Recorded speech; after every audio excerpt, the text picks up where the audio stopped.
Sayyid Amir Kulol. Sayyid Amir Kulol asli ismlari Sayyid Amiri Kalom bo'lib, Buxoro yaqinidagi Suxor qishlog'ida tug'ilganlar. Bu zot taxminan 1287-yillarda dunyoga kelgan.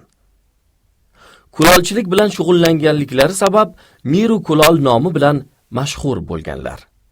Mir Kulolning 114 ta avliyo bo'lgan xalifalari bor edi. Bularning eng yetuklari Bahovuddin Naqshband, Mavlono Orif Deggaroniy, Shayx Yodgor Vali, Shayx Jamoliddin Dehai Osiyoyi, Shayx Shamsiddin Kulol, Xoja Darzuniylardir. Sayyid Mir Kulolning Sayyid Amir Burxon, Sayyid Amir Hamza, Sayyid Amir Shoh, Sayyid Amir Umar ismli farzandlari bo'lgan.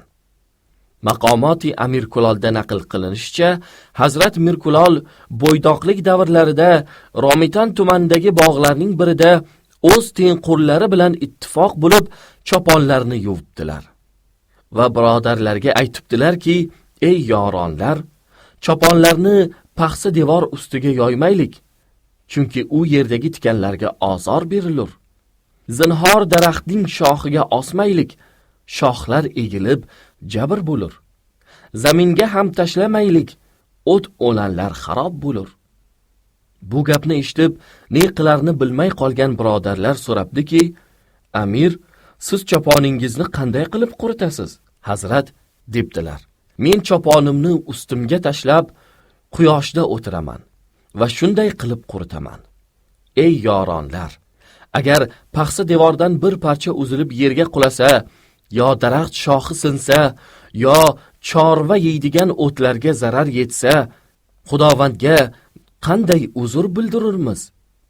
Zinhor shariatga zid ishlar kichik bo'lsa ham qilmang, chunki kichik gunoh takrorlanaversa do'zaxga olib borur.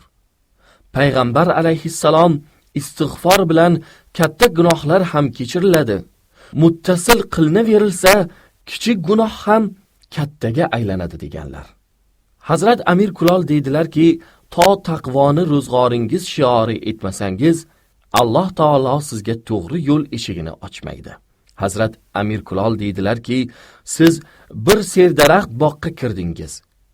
Har bir daraxtning behisob shoxlari, har bir shoxning behisob barglari bor va har bitta bargda bittadan qush qo'nib, yangroq va fasih ovoz bilan Assalomu alaykum ey valiyulloh deyishsa, bu qanchalik yoqimli bo'lmasin, siz zinhor bundan g'ururlanmang.